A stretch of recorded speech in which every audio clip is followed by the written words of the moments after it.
The Selfish Path to Romance. Download Chapter 1 for free at drkenner.com. Carol, you're dealing with your grown kids, then they're not respecting you? Yes. Yeah, tell me what's going on. Well, I lost my job a while ago, about 3 years ago. I lost my home, my car, everything. And I guess 3 years is a long time for that. Okay. In between the 3 years, I have been trying to help them out. My daughter had postpartum depression, and I've been helping her and helping my other three because I have 4 children altogether. Wow. Little. Yeah. I'm only good for when I have money, and then when I don't have any, I'm an embarrassment to them. Okay, so you feel used. When you have... Pretty much. Yeah, so why are they all in sync? Are they all walking in lockstep, thinking that you're that you're someone that they can't respect, or do they differ? Does each one of your children have a little bit different shading on that? I thought it was all 4, but 3 of them are talking together, and I called one of my other daughters, the middle daughter, and I asked her, was she in sync with the way they feel, and she says absolutely not, and that she's very proud of me and everything that I have been through. You know, she can understand why I'm an emotional wreck. My other 3 are just very, I hate to use the word narcissistic, but they're pretty much that. Okay, so you have one loving daughter, one supportive daughter, one daughter who has some empathy for you and doesn't tend to use you? No. So one bright thing in your life, you definitely see when I remember teaching at a university, Carol, and I had one kid in my class, one a teenager, adult kid, maybe young adult, and she would write notes. She would be so disrespectful in a class of 60 people. And when I wrapped my mind around her, how was my experience of teaching? When I went into the class and all I thought of was Sherry in the back row there talking again, would I enjoy teaching or not? No. But if I chose instead to focus on the kids in the front row who were smiling and some maybe 5 rows back who were engaged and interested, would that make my experience better? And I just set Sherry aside. Yeah, I understand what you're saying. So take stock of what's going well in your life, because if you're feeling crushed, if you're feeling depressed, if you're feeling down and out, and you have gone through a lot of losses and you have been a person who has worked, then you want to start to rebuild your life and you want to pick your cheerleaders, your coaches. And one daughter is working for you, correct? Correct. So when you're with her, what could be one step you could take to rebuild your life for yourself, not for the other kids, not to earn their respect, but so that you feel happier? Hey, I got to interrupt this because we've got to pay some bills. 30 seconds, that's it. A very quick ad, and then Ellen will be back. Romance. I wish I knew more about what girls want from a relationship. Boy, I wish I knew more about what I want. Where's that ad I saw? Here it is. The Selfish Path to Romance, a serious romance guidebook. Download Chapter 1 for free at selfishromance.com and buy it at amazon.com. Huh. The Selfish Path to Romance. That is interesting. What could be one step you could take to rebuild your life for yourself, not for the other kids, not to earn their respect, but so that you feel happier? Well, actually, what I do is, because she wants to be a psychiatrist when she gets older, is what I'm doing with you right now. I do with her, which may not be the right thing, but she actually gives me good feedback. The problem that I have is I may be premenopausal, and I am an emotional wreck, and I cry about everything, and it's just not just my children, but it's mainly my children who's putting me through the ringer. It's just everybody and anybody as well. Okay, so your 3 children, do you have a hubby around too? No, I had an ex-boyfriend that at the same time, he's been making me feel badly as well. If I try to explain how I feel, it's manipulated and turned around. To what? that you're doing something wrong. What if you just? Why did you lose your job? You said 3 years ago. What?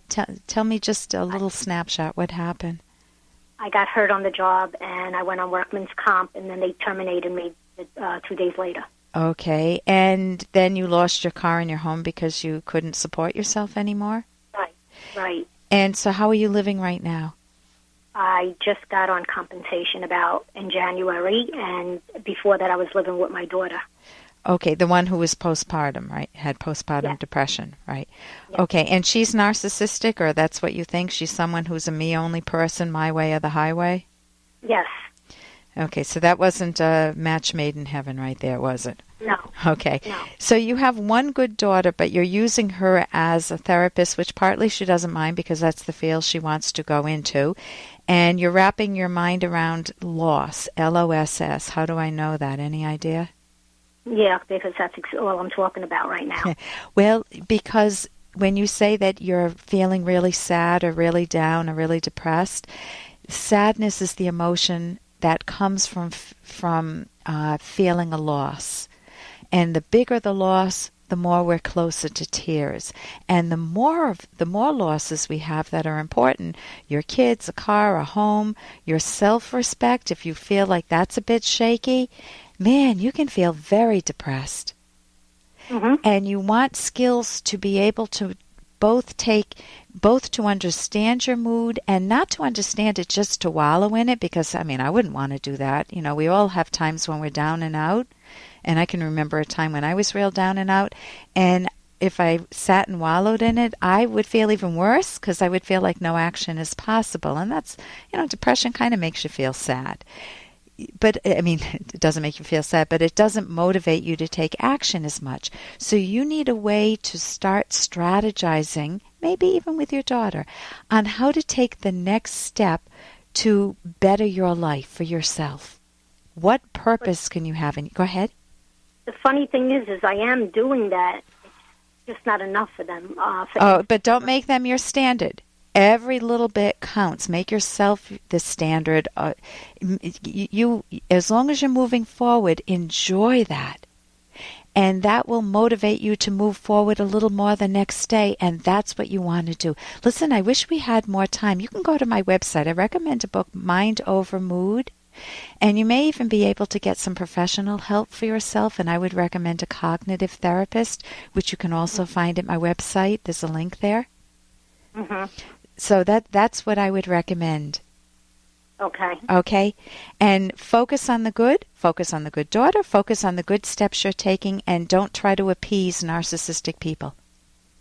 You're right about that. Okay. So thank you so much for the call. You're welcome. Bye, Carol. And here's a little more from Dr. Kenner. That miserable little brat. She is becoming impossible. Simply impossible. The idea. She's always been a spiteful little pest since the age of 1. Do you know she kept throwing her toys out of her crib so that I would have to keep stooping over to pick them up? She has always had some kind of gripe against me. And that is from the movie Lolita. And that mom has problems. That mom, imagine having a 1-year-old kid, and that 1-year-old kid is sitting in its crib, and let's make it a little girl, and she reaches over and she drops her bunny and it falls to the floor, and then she drops a rattle and it falls to the floor. Do you think that little kid is thinking, boy, how can I really rip through my mother and destroy my mother today? I think I will drop my bottle on the floor. Yeah, that sounds like a good idea. The kid is not having any of those thoughts. The kid is an experimenter, a little scientist. But as adults, sometimes we read negative motivations into 1-year-old kids, and that's a problem. So you don't want to start off on a very bad track with your own kids. If you have really young ones around, realize that there's another alternative explanation to their dropping toys or to their leaving crumbs on the floor when they walk, and that's that they don't know yet. That's our job as parents, is to help civilize them, and you want to do it in a civil manner, not just assume that they're attacking you, they're out to get you. For more Dr. Kenner podcast, go to drkenner.com and please listen to this ad. Here's an excerpt from The Selfish Path to Romance, the Serious Romance Guidebook by Drs. Kenner and Locke. Understanding another person is not always easy. You come to understand your partner in layers. You see the obvious aspects first and gradually come to understand the deeper layers. This takes mental work. For example, you notice that your partner gets upset when you're away on business, but you might not discover until much later that this is tied to fears of abandonment stemming from a traumatic childhood or a former cheating spouse. Your partner might not even be aware of such affair if not much time has been spent introspecting. If you keep listening, observing, and talking, you will gradually come to know your partner more intimately, and assuming no surprising negatives are uncovered, you will feel much closer as a result. You can download Chapter 1 for free by going to drkenner.com, and you can buy the book at amazon.com.